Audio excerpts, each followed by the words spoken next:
With a full moon shining brightly overhead, you're looking live at Launch Pad 0A at the Mid-Atlantic Regional Spaceport on Wallops Island, Virginia, where Northrop Grumman's Antares rocket stands fully fueled, 133 feet tall, ready to launch 31 minutes from now to send the unpiloted Cygnus cargo craft into orbit on a 3-day journey to deliver some 4 tons of supplies and scientific experiments to the International Space Station. Following a last-minute scrub of last night's initial launch attempt, tonight's liftoff is set for 8:16 and 14 seconds p.m. Central Time, 9:16 and 14 seconds p.m. Eastern Time at the start of a 5-minute launch window. The weather for tonight's launch just couldn't be better. It is absolutely pristine at Wallops Island, just a few clouds at 4,500 feet, winds out of the northwest at 4 knots, temperature of about 58 degrees Fahrenheit.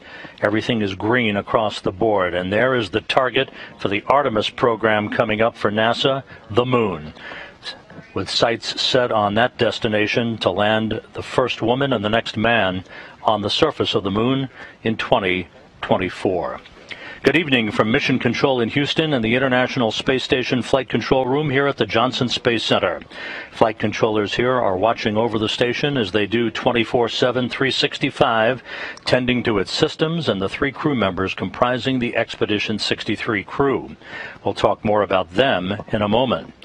Back at the Wallops Flight Facility, Northrop Grumman engineers are monitoring the countdown at this hour from the Range Control Center. They will be in control of the 9-minute climb to orbit for the 2-stage Antares rocket from liftoff to the point when the Cygnus resupply craft separates from the vehicle's second stage.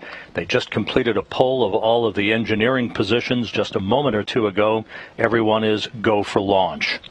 In Dulles, Virginia, another team of Northrop Grumman engineers are on duty as well, ready to take over the flight of Cygnus after spacecraft separation under the direction of Mission Director Zach Dwyer. They'll be following all of Cygnus's maneuvers during its 3-day trek to the International Space Station. Back here in Mission Control in Houston, the Orbit 3 team of flight controllers is on duty with the station crew members well into their sleep period for the night. As was the case last night, Flight Director T.J. Creamer is back in charge, presiding over the Orbit 3 team this evening. Cygnus's launch was originally scheduled for this past Tuesday night, but a forecast of inclement weather at Wallops for both Tuesday and Wednesday night pushed the initial launch attempt to last night. And with the weather finally cooperating last night, the countdown reached the 2-minute 40-second mark before the launch was scrubbed. We'll talk more about that in a moment. At the present time, we're sitting at T-minus 28 minutes and counting. There are no issues being worked by the launch control team at Wallops. As we mentioned last night, each launch of a Cygnus cargo craft carries with it a tradition for Northrop Grumman, the naming of the spacecraft after a noted space explorer who contributed to human space exploration. The Cygnus being launched tonight is named for NASA astronaut Kalpana Chawla, who twice flew into space, first on the STS-87 mission aboard the Space Shuttle Columbia in 1997, and then on the ill-fated STS-107 mission aboard Columbia in 2003, in which she and her 6 crewmates lost their lives during entry. Kalpana Chawla, the first NASA astronaut of Indian and South Asian descent, being honored on this mission of Cygnus to the International Space Station.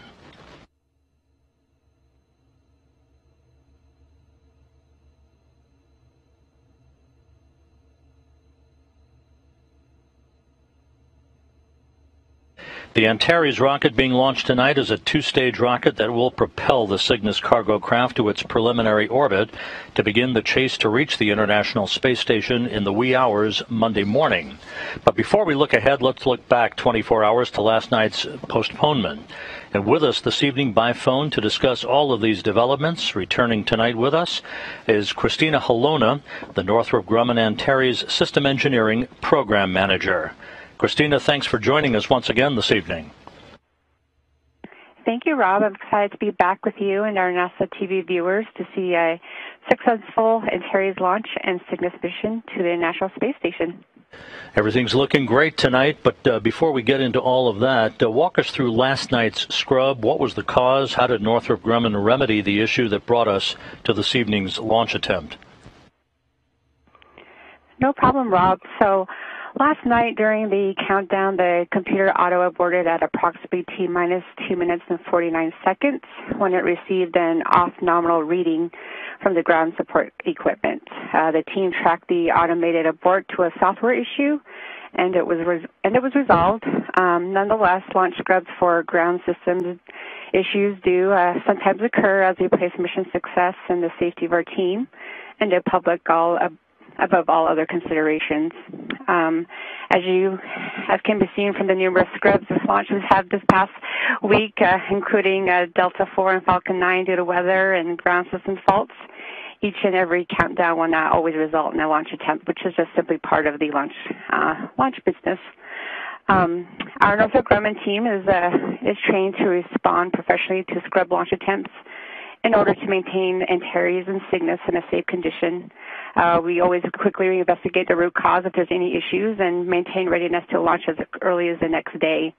I just want to say what a great teamwork it was by the launch team last night and this morning to quickly respond to the scrub launch attempts and put us back in position to launch again less than 24 hours later. We are a go for tonight, so we're excited. Christina, this Antares rocket has become a workhorse for Northrop Grumman in contributing to that supply chain for the International Space Station. How robust is this vehicle? How important is tonight's launch as we head into a busy period aboard the International Outpost? So, Rob, NG-14 was designated as a mission essential mission by NASA during the COVID-19 pandemic, and our team has been focused on being ready on time despite the additional restrictions and mitigations put in place to keep our workforce safe.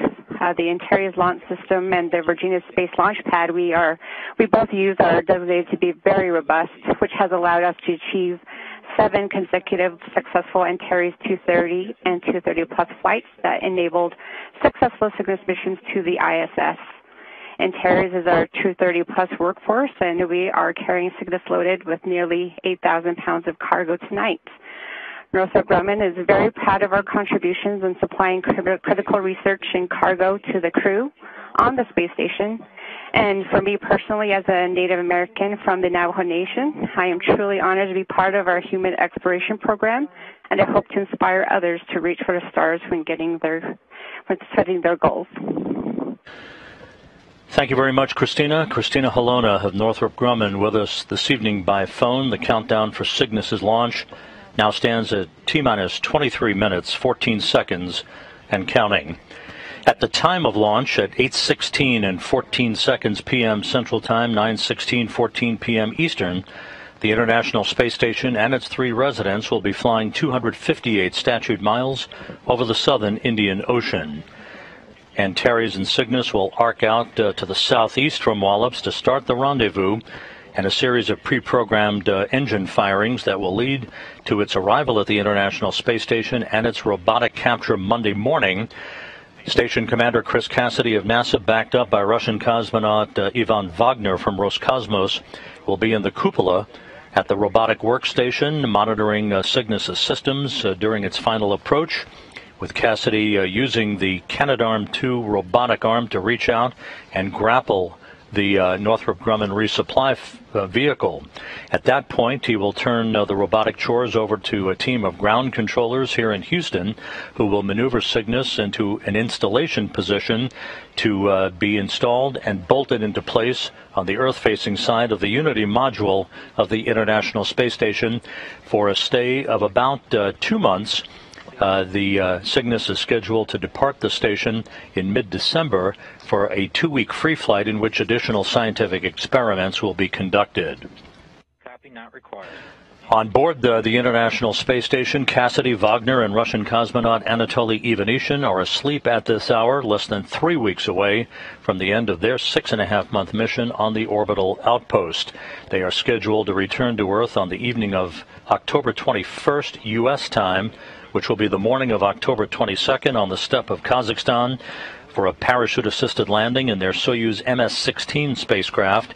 That will come 8 days after the arrival of the next trio of residents to the International Space Station, NASA astronaut Kate Rubins, Sergei Ryzhikov, and Sergei Kud-Sverchkov of Roscosmos, who are in final training right now at the Baikonur Cosmodrome in Kazakhstan for their launch on October 14th in the Soyuz MS-17 spacecraft.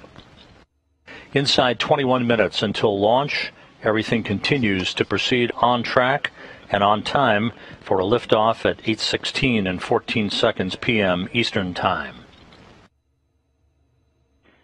We'll check 379.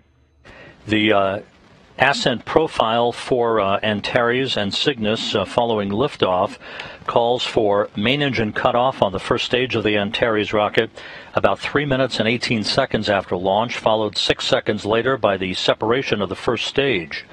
Some 30 seconds later, the fairing, which encapsulates the Cygnus resupply vehicle, will also separate, exposing Cygnus during the uphill ride to its preliminary orbit.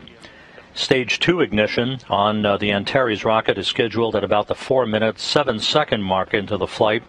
It will burn for 2 minutes and 44 seconds until Stage 2 burnout occurs, putting Cygnus into its initial orbit, with the Cygnus vehicle itself separating from the second stage of Antares at about the 9-minute, 9-second mark into the flight. The Ultraflex solar arrays on Cygnus are scheduled to be deployed about 2 hours and 8 minutes into the mission. We will not be on the air live during that activity. It's about a 30-minute procedure. We will, however, provide updates on the web on nasa.gov and the station blog site when solar array deploy is completed later this evening. If everything goes as planned, Cygnus again will arrive in the wee hours Monday morning at the International Space Station, arriving along the intersection called the R-bar, the radial vector, which is an imaginary line drawn between the International Space Station and the Earth. The Cygnus will arrive about 400 feet directly below the station and inchworm its way up to the point where Cassidy will use the robotic arm to reach out and grapple the resupply craft. The capture of Cygnus is scheduled right now at 4:20 a.m. Central Time, 5:20 a.m. Eastern Time on Monday morning.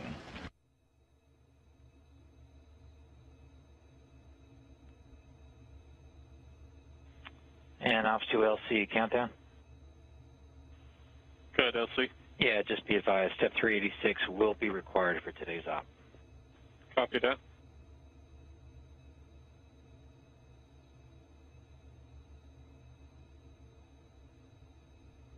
And LC, this is prop lead.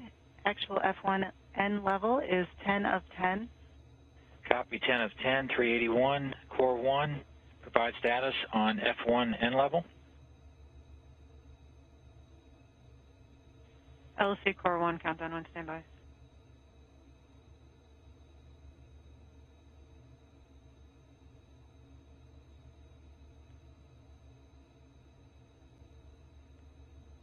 As we approach the 17-minute mark into the countdown, propellant loading is complete. You see the venting at the interstage area of the two-stage Antares rocket. Everything continues to be green across the board at Wallops. The weather is perfect.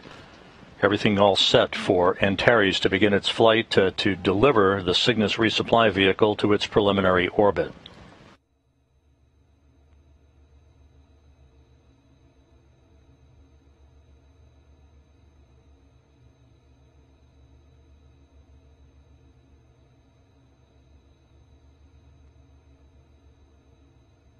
And CMDLC, countdown 1.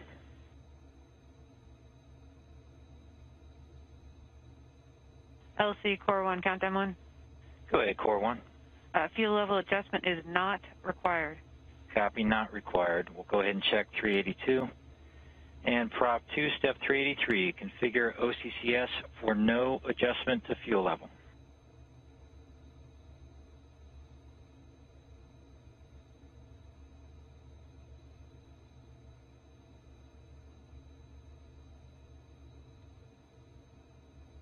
CMDLC, countdown 1. LC to CMD. Yeah, you go for step 385. You can transfer Cygnus to launch mode. LC CMD, in work. 2. LC, this is Prop 2 on countdown 1.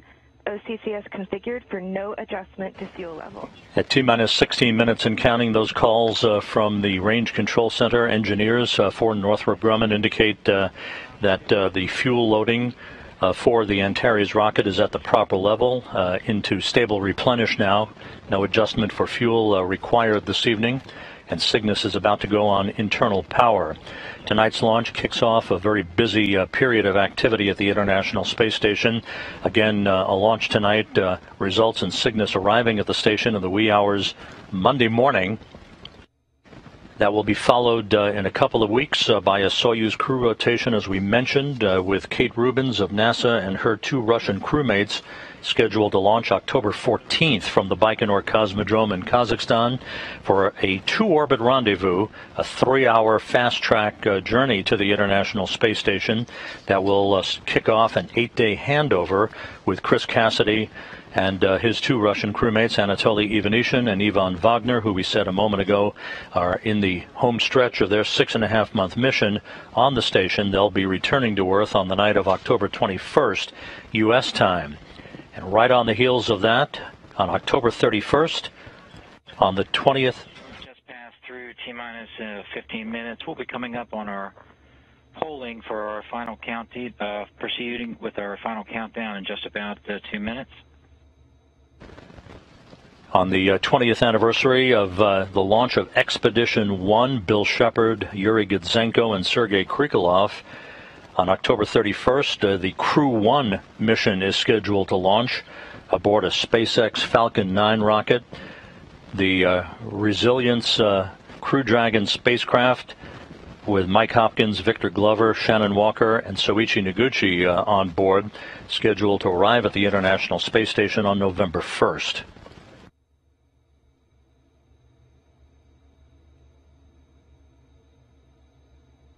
T-minus 14 minutes and counting.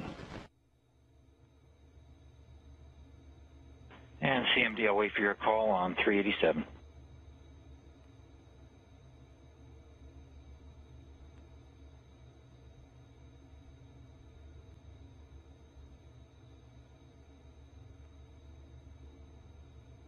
LC, this is CMD. Cygnus is in launch mode and nominal.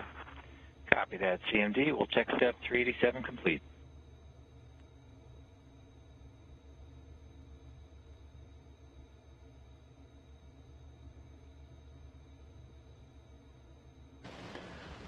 Here in the International Space Station Flight Control Room, a final go has been passed on to Flight Director T.J. Creamer by the Cygnus Mission Director in Dulles.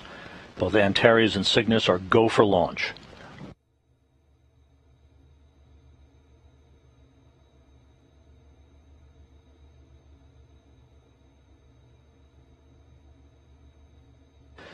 At this hour, the International Space Station flying 258 miles over the South Atlantic, about to swing just to the south of the continent of Africa. Again, at the time of launch, at 8:16 and 14 seconds p.m. Central Time, the station and its 3 residents who are asleep at this hour will be flying over the southern Indian Ocean. Countdown 1, step 388. At this time, I want to poll to proceed with final countdown. GSO. GSO, go. RSO. RSOs go. TD. TD is go. Prop lead. Prop lead is go. Stage 1. Stage 1 is go. MES1. MES1 is go. GCE. GCE is go. ACE. ACE is go. Mars. Mars is go. CMD. CMD is go. LD. LD is go. NG. In honor of Kalpna Chawla, whose research on astronaut health and safety during spaceflight helped pave the way for humans to live and work in space, Northrop Grumman is go. Copy that, Northrop Grumman. We are go to proceed with final countdown. Check step 388. Ops 2, LC, be advised, step 389 is not required for today's operation. Step 390 will not be required for today's operation. And Ops 2 copies. Coming up on the T-minus 11-minute mark, that final poll for launch conducted at the Range Control Center at the Wallops Flight Facility in Virginia, as Antares is set to begin its journey of about 9 minutes in duration to deliver the Cygnus resupply craft to its preliminary orbit.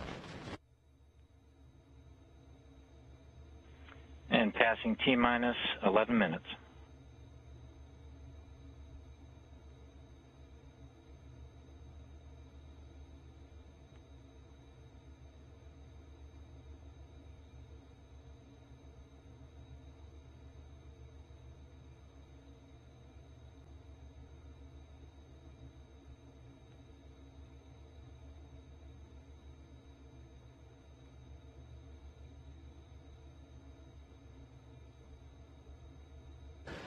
Coming up on the T-minus 10-minute mark, fuel loading complete. The weather is perfect.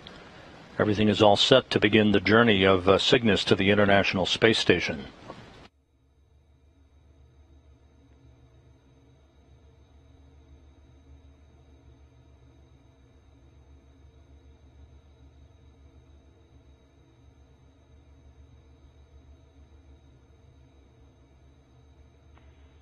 And T-minus 10 minutes.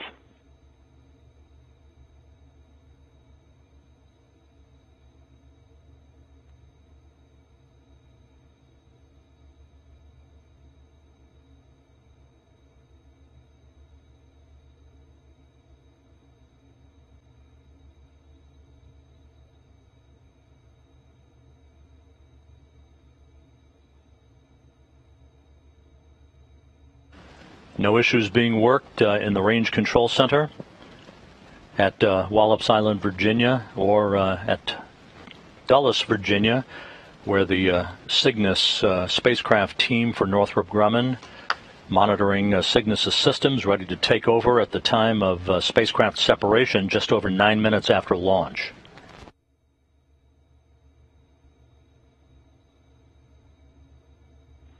And Ops 1, step 391, enable ACS VDMs. LC Ops 1, ACS VDMs internal power on. ACS VDMs enabled, voltage nominal, and commands cleared. Copy that. Elect 1, check 391, check 392. And launch team be advised, step 393 will not be required for today's operation.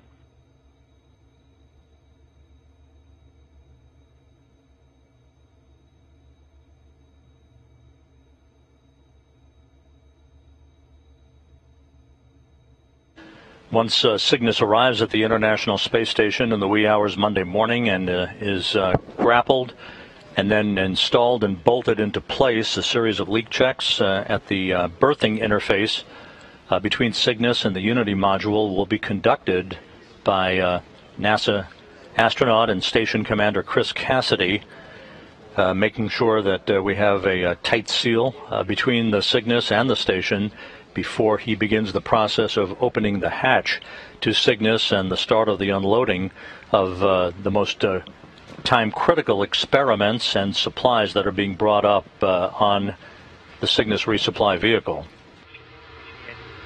Copy, site control, check step 394. Coming up on the 7.5-minute mark until launch.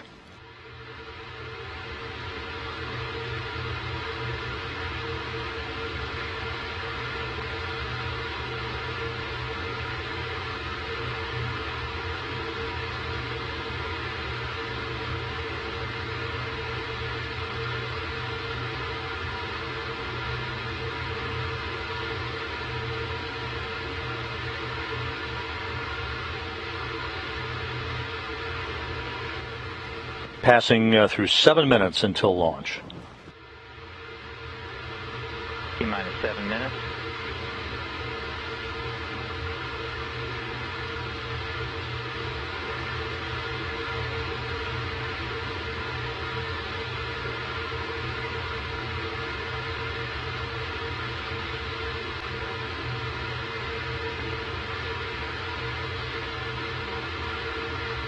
And off 2, you go to initialize ground ordnance power supply. LC off 2, ground ordnance power supplies initialized. Ground ordnance power supplies nominal. LC prop lead, ATSO activation verified. Copy all. Their prop lead, Ops 2, elect 1, check 395, 396, and 397.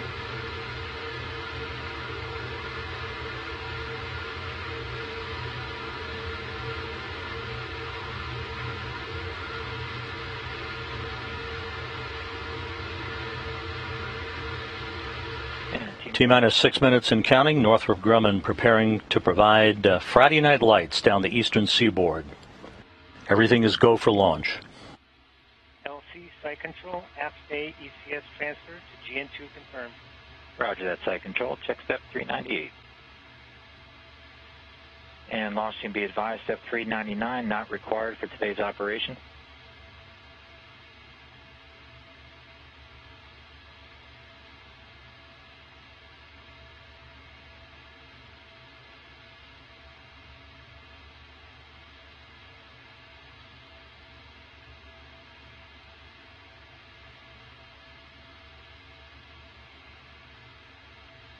Coming up on the T-minus 5 minute mark.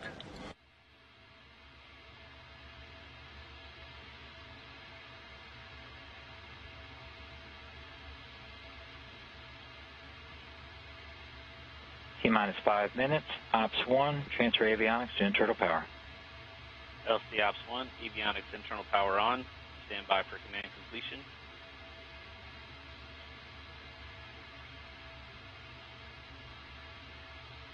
LC Ops 1, external power off.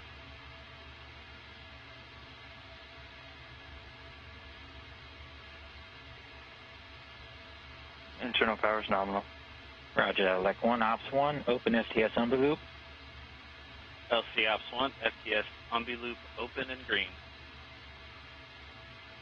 LC elect 2, FTLU and FTS receiver indications are nominal. Copy, elect 2. Ops 1, you go to send, all arm command. LC Ops 1, all arm command sent. SNAs, ODMs, all arm. NASA TD, report range status. LC TD, range is green. T-minus 4 minutes and counting. Everything in order. No issues being worked at the Range Control Center at Wallops.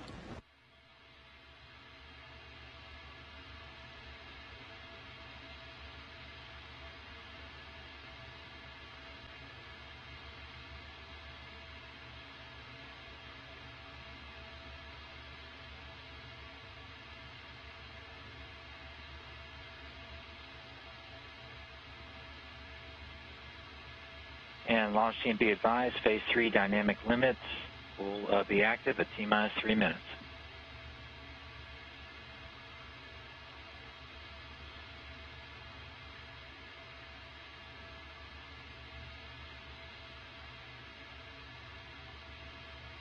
FC commanded to flight mode. T-minus 3 minutes and counting. Auto sequence start. ODM bus voltages and currents nominal. Copy all, elect 1. GNC1, verify ready for nav mode. LC, GNC1, orb nav ready for nav mode. Roger that. Ops 2, step 414, switch to nav. LC Ops 2, orb nav switch to nav. Copy that, Ops 2, check 414. LC, GNC1, orb nav telemetry verified. Roger that, GNC1.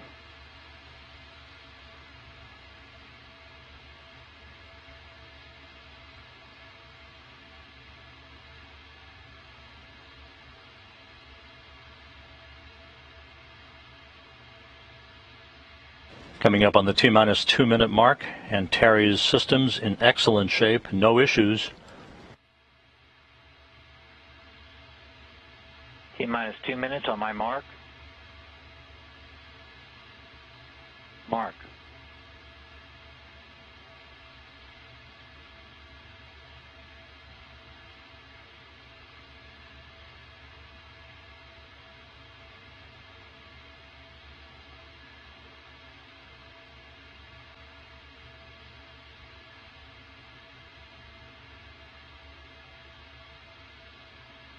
"90 seconds until launch."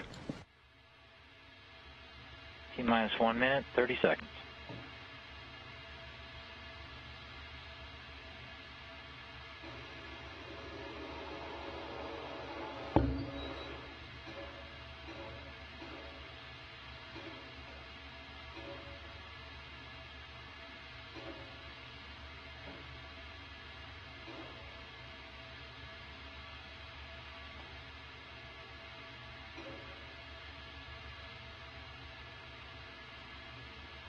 T-minus 1 minute.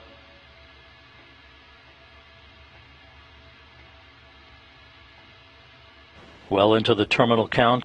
T-minus 50 seconds and counting.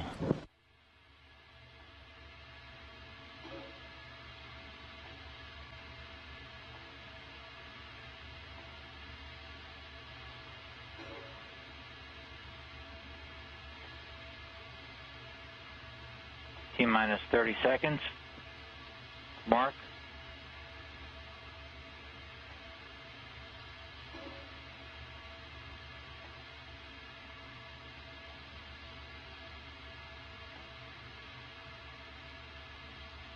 T-minus 15 seconds.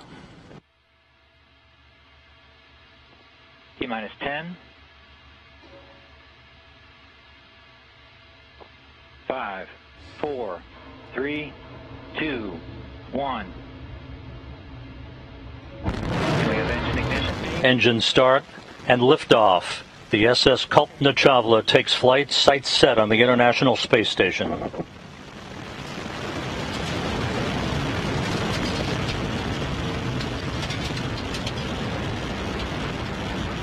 Pitch and roll program are in. Vehicle systems are nominal. Engines at 100%.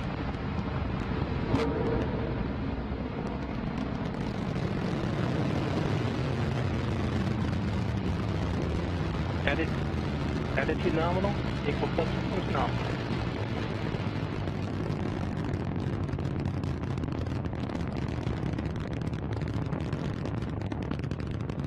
Engines are steady and nominal, 100%.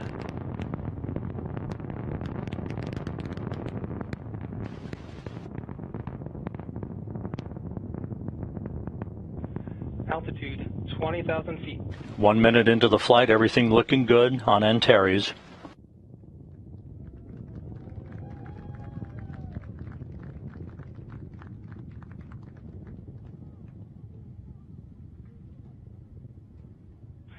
Passing through max Q, attitude nominal.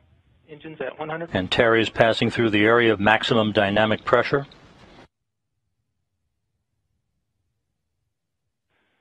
50,000 feet.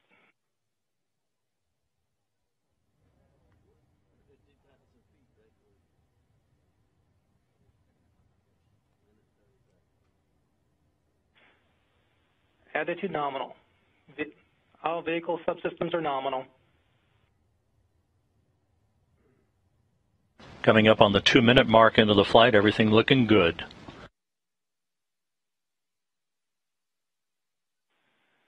Just passing 100,000 feet, attitude nominal, vehicle subsystems nominal.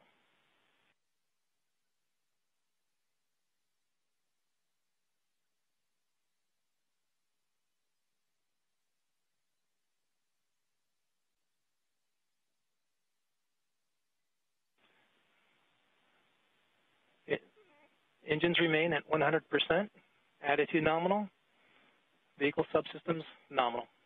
Good reports from the Range Control Center at Wallops. 30 seconds to throttle down. Throttle down is the precursor to main engine cutoff for the first stage.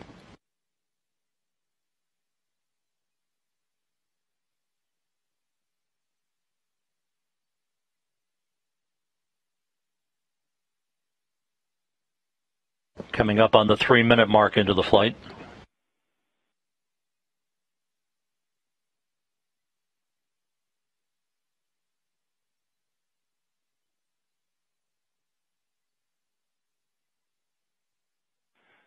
Engines at 55% thrust.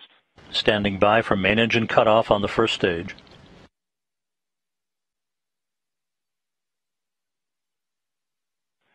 Main engine cutoff.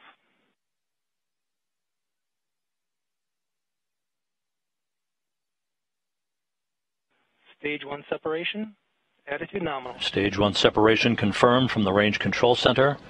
Antares flying straight and true.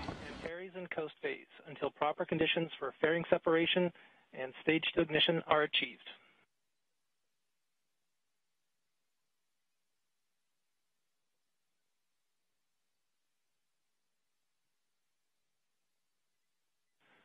Fairing separation confirmed. Cygnus now exposed to the atmosphere as it continues its trek uphill to its preliminary orbit. Stage 2 ignition. This will be about a 2-minute 44-second burn of the second stage engine. Attitude nominal.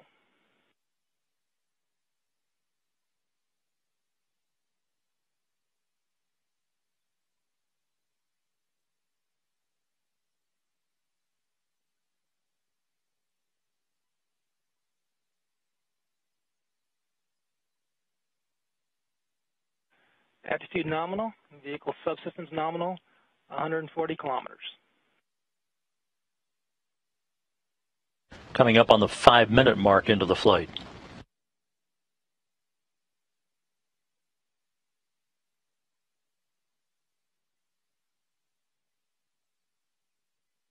All systems continue nominal.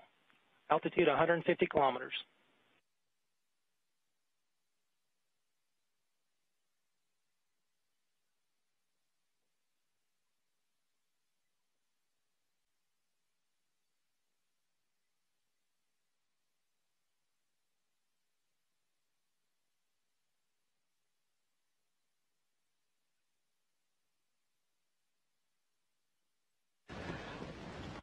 All systems nominal. The second stage burnout is scheduled at about the 6-minute 51-second mark into the flight. Altitude 170 kilometers, roughly 1 minute to stage 2 burnout.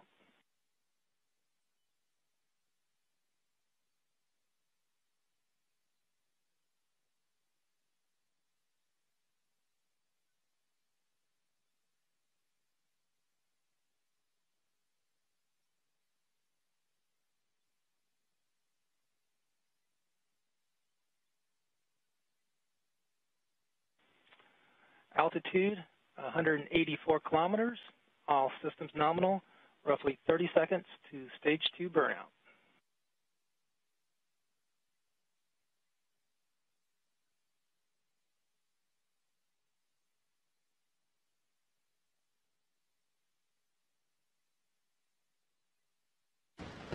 Six minutes, 40 seconds into the flight, standing by for stage 2 burnout.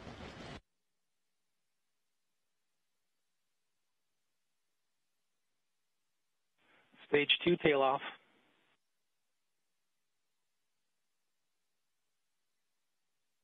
Stage 2 burnout. And Cygnus has reached the preliminary orbital insertion. Antares will coast for roughly 100 seconds prior to payload separation. And as you heard, the next major event will be Cygnus's separation from the second stage. Attitude nominal. Cygnus has begun its journey to reach the International Space Station early Monday morning. All vehicle subsystems nominal.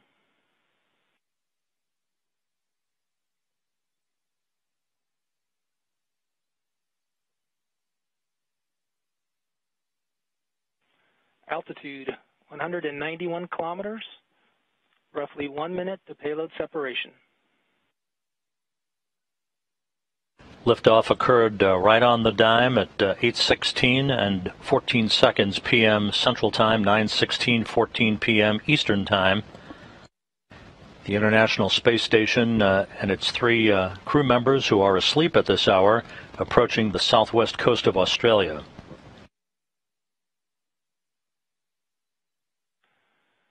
Altitude remains 192 kilometers, roughly 30 seconds to payload separation. All systems nominal.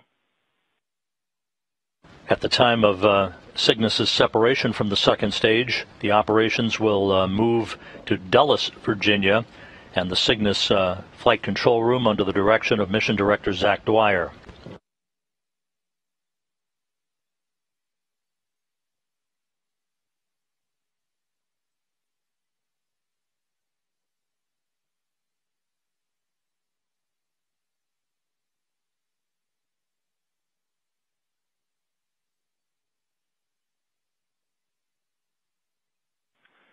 Cygnus separation. Spacecraft separation confirmed. The SS Kalpana Chawla well on its way to the International Space Station. CCAM initiated. Attitude nominal. LC, ace out. All right, Ace, great job calling it out, and great job to the Northrop Grumman and NASA Wallops and everybody else, Mars, on getting this mission off in difficult times. Okay, launch team, we're going to go ahead and proceed now with our post-launch checklist. And prop lead, I assume 425 is already started.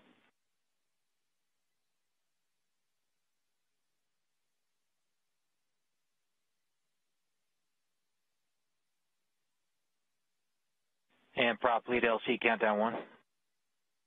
Yeah, we've already began our warm helium and cold helium purging. Okay, copy that. We'll check 425 complete. GNC1 LC, step 426.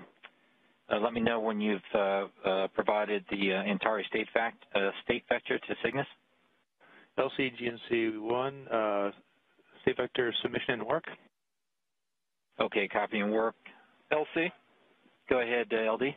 LC, this is LD. I'd just like to thank the launch team for an outstanding effort. Way to go, team. Thank you, Mars, NASA, and the Antares launch team. Oh, and Cygnus, too. So thanks, everybody. Great job. Carry on, LC. Thank you, LD.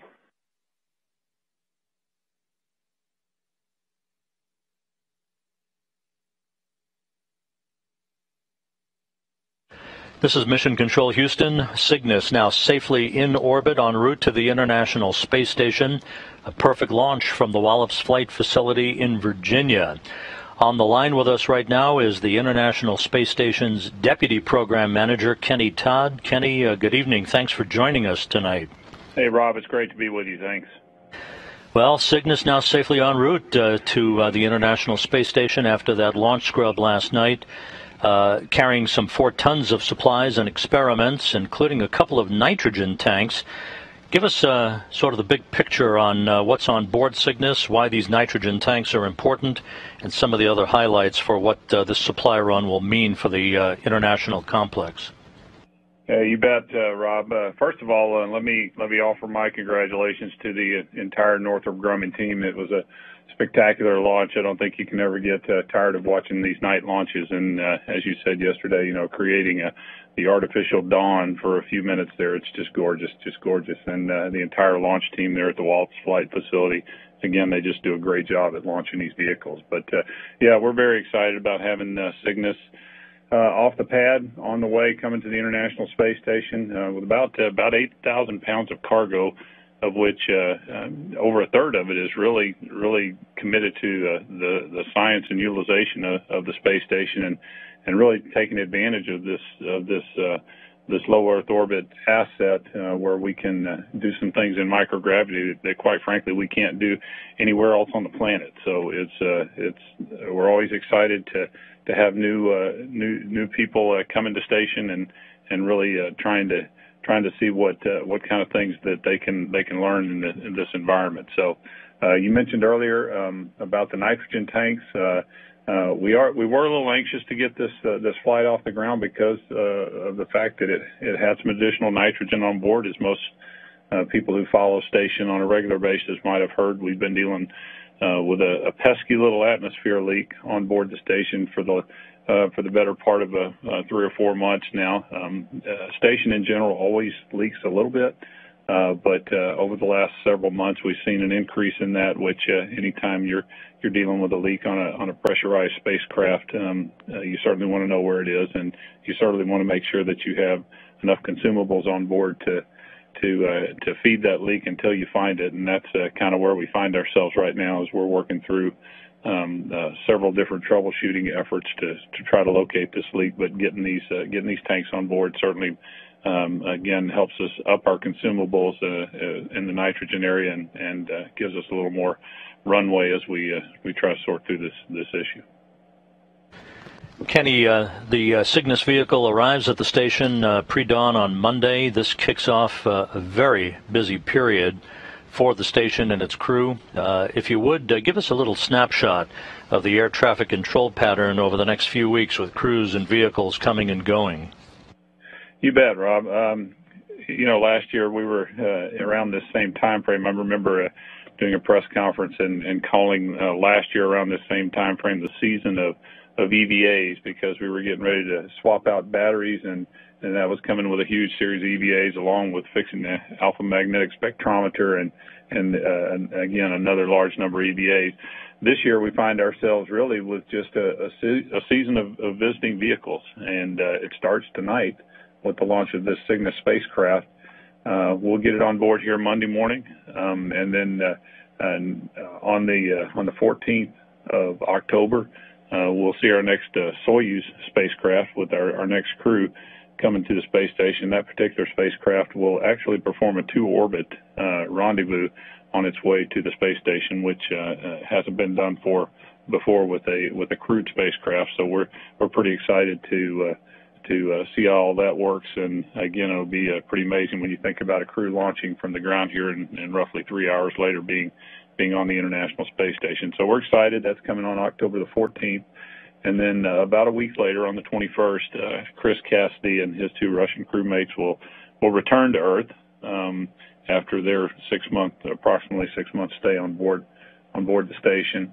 And Kate Rubens, who will then succeed Chris as being the handler of the USOS segment, will have about a little over a week before we see the launch of the next commercial crew vehicle, which would be termed Crew 1, coming to the International Space Station with an additional 4 USOS crew members. And so Kate will be by herself for a short period of time. She's been there before. She understands space station very well and was an excellent crew member when she was on board several years ago. And so we're looking forward to getting her back on. But the crew size will jump on board from 3 to 7 about a week after she gets to orbit. So once we get the crew back up to 7, we'll have about a 3-week hiatus where we won't be dealing with arriving vehicles, but shortly after that, probably somewhere around November the 22nd, we'll see the launch of SpaceX 21, which is a cargo vehicle, and again bringing another several thousand pounds of mostly science and utilization to the space station. So this crew is going to be really busy throughout this full season, leading up to basically the end of the year. And Kenny, finally, before that happens, we're just weeks away from a coveted anniversary on November 2nd, that being the 20th anniversary of a permanent human presence on the station. In the course of history, in your mind, how significant is that milestone in human exploration? What has it meant for the station and the international partnership? Rob, we, for those of us that go around and talk around and to people outside our business, sometimes it comes as a shock when we tell them, especially the younger generation that for your entire life, you haven't known a time when there hasn't been somebody living off the planet. And in some ways they know that, and they don't see a world that's any different. But for those of us that have been around a number of years.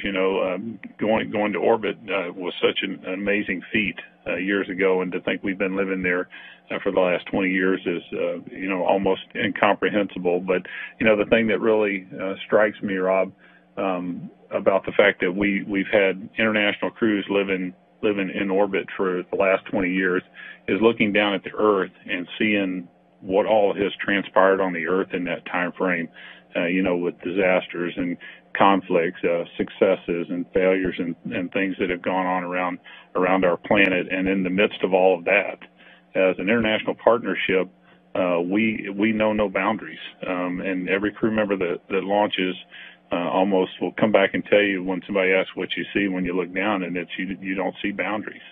And that is something that over the last 20 years, I think, really hits home for me is the fact that even with everything that goes on here as we circle around the sun every year, we continue as a partnership to work together and do amazing things. And it's probably one of the most harshest environments known to humans. Kenny, engineers such as yourself always say that space is hard, which it is, but tonight Northrop Grumman made it look easy, and Cygnus is well on its way to the International Space Station. Kenny Todd, the Deputy ISS Program Manager, joining us tonight. Thanks very much, Kenny. Appreciate it. Hey, happy to be with you. Take care, Rob. Thank you.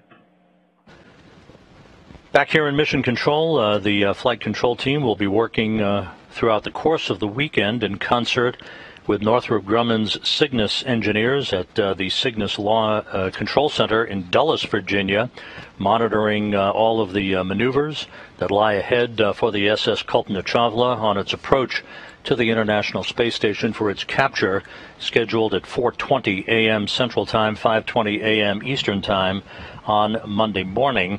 The first major engine burns are scheduled early Saturday morning to increase Cygnus's altitude to match that of the International Space Station, and the correct phasing to bring it into the neighborhood of the International Space Station on Monday morning pre-dawn.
This is Mission Control Houston. To recap, the Northrop Grumman Antares rocket lifted off on time from the Wallops Flight Facility in Virginia. Launch pad 0A at the Mid-Atlantic Regional Spaceport at 8:16 and 14 seconds p.m. Central Time, 9:16 and 14 seconds p.m. Eastern Time this evening. It was a perfect ride to orbit, sending the Cygnus resupply vehicle to its preliminary orbit en route to a 3-day rendezvous that will result in Cygnus arriving at the International Space Station early Monday morning. Our programming on Monday, October 5th, looks like this.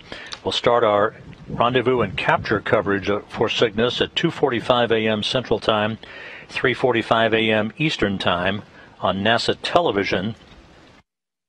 Chris Cassidy, the station commander, NASA astronaut, will use the Canadarm2 robotic arm to reach out and capture Cygnus at 4:20 a.m. Central Time, 5:20 a.m. Eastern Time. We then will take a pause and come back a couple of hours later for installation coverage, where Cygnus will be turned over to the robotic ground controllers here in Houston to install and bolt Cygnus into place on the Earth-facing port of the Unity module of the International Space Station, with our installation coverage beginning at 6:30 a.m. Central Time, 7:30 a.m. Eastern Time on Monday morning.